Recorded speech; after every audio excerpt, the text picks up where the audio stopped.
Ali Arouzi, no surprise, we have a statement of strong support from Israel, which is never on side for this deal, a statement of strong support for the president from Saudi Arabia. One of the things that stood out to me when I was in Iran is, you see a lot of propaganda posters out there equating the United States with Israel and Saudi Arabia. For the Iranian government, all three of those are hostile forces. What reaction do we have from the Iranian government now on this news that Donald Trump wants to pull America, is going to be pulling America out of the Iran deal?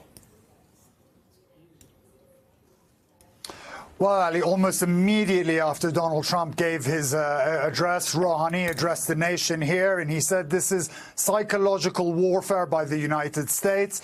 But he took a sort of diplomatic approach to this. He said, we're going to talk to the Europeans about this. We're going to talk to the Russians and the Chinese about this. And if Iran can still get benefits from the nuclear deal, if those agreements that were made are stuck to by the Europeans, by the Russians, by the Chinese, then Iran will stay in the deal. He even went on to say that he's happy America has come out of the deal because their malign influence is no longer part of this deal, and they can try and go ahead and do something with the Europeans and the Chinese. But he also warned that Iran's benefits are his priority from this. And if Iran are not going to see any benefits from this deal, then Iran will restart what he said is its nuclear civilian program. Not a weapons program, but a civilian program that they'll use their nuclear technology to develop medicine and other things. Now, nobody was expecting Iran to suddenly come out and say that they're going to start their program at a blistering rate,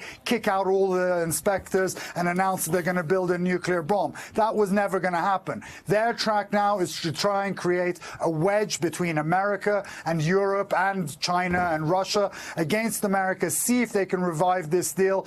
But in reality, Ali, I don't think that wedge is going to last very long, even if they're able to create it initially, because Europe is not going to divorce itself from America in favor of Iran. That's just not a long-term strategy for Europe, who has a strategic relationship with America, right, with America's $16 trillion economy compared to Iran's $400 billion economy. So the big question is, how is Iran going to react as financial and political pressure mounts on it in the coming weeks and months?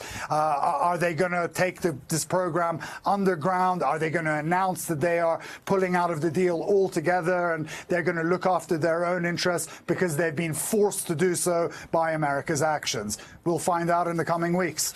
Hey there, I'm Chris Hayes from MSNBC. Thanks for watching MSNBC on YouTube. If you want to keep up to date with the videos we're putting out, you can click subscribe just below me, or click over on this list to see lots of other great videos.